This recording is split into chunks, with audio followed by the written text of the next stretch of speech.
My position is that I am not a member of a society, and therefore I am not subject to the statutes of that society. And the people who make these statutes, if I'm not a member of their society, they have no right in a common law jurisdiction hiring armed agents to enforce their policies upon me. Now, also in the Criminal Code of Canada, which I intend to use to put the cops back in their place, it states that a peace officer is anyone hired to preserve and maintain the public peace.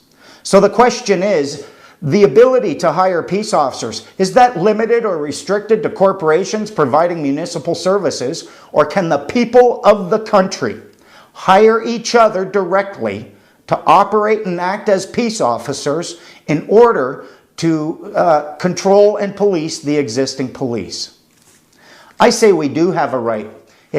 There's no limit to the definition, essentially, and anyone hired or employed to preserve and maintain the public peace, they have the right to claim that they are peace officers. And when we start dealing with these policy enforcement officers who have abandoned their own peace officer status, we will be in a position to deal with them lawfully, with us as peace officers and them as the criminals. Now let's have a little look at what happens if we're peace officers. First of all, the police right now, they claim that they have the right when conducting an investigation to lie.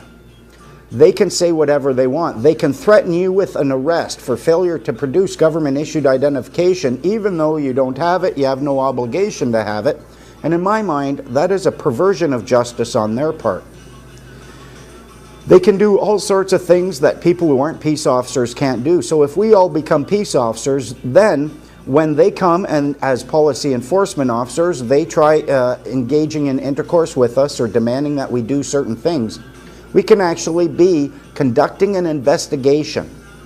Essentially what's going to happen is the people of Canada will become their professional standards division, because their professional standards division are not doing the job.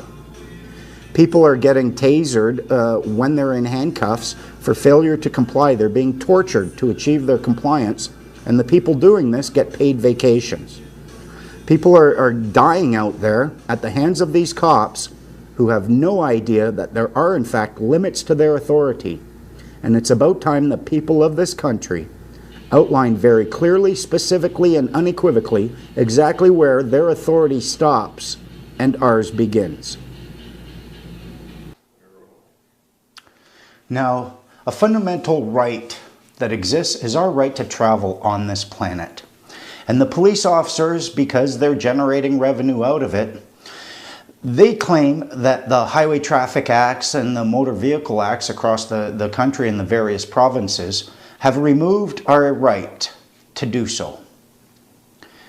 So the question is, which section of the Highway Traffic Act or Motor Vehicle Act clearly, specifically, and unequivocally removed previously existing rights?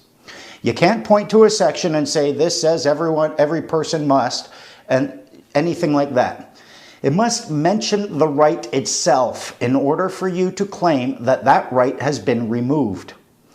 An act that doesn't mention a right cannot be deemed to remove that right, because otherwise an act that mentions no rights could be deemed to remove all rights. If you want to claim a body of words has removed a previously existing right, it better do so clearly, specifically, and unequivocally. And you can't do that. So we're going to be asking the courts to identify that section. And if they can't, they must recognize the unmentioned right still exists. Now the other question is, they try to claim that you're breaching the peace because you don't make their job easy.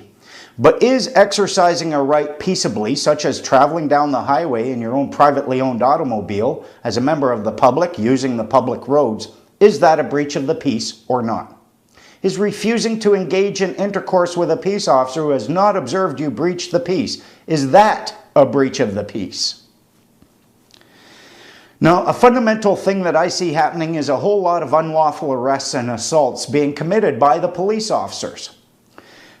What I want to know is whether or not an unlawful arrest is in fact an unlawful assault. And do we have the right to defend ourselves against unlawful assaults? It all boils down in the end to us and our property and our freedom and what rights we have to preserve, protect, promote, and exercise those. In the criminal code, it speaks about holding property under a claim of right and how, when we do so, we have the right to use whatever level of force and violence is necessary to preserve that possession and to protect our property from being removed from us. Now, let's suppose we're traveling down the highway and some cop who's acting as an agent for a corporation tries claiming that because you're not in contract with his principal that you can't travel. And he wants to confiscate or commandeer your vehicle. If you're holding it under a claim of right, what power do we have to hold on to that and to refuse their directives to step out of the car so they can tow it away? It's going to end up tying back in with our peace officers and whether or not we have a right to call them up to come and deal with these highwaymen.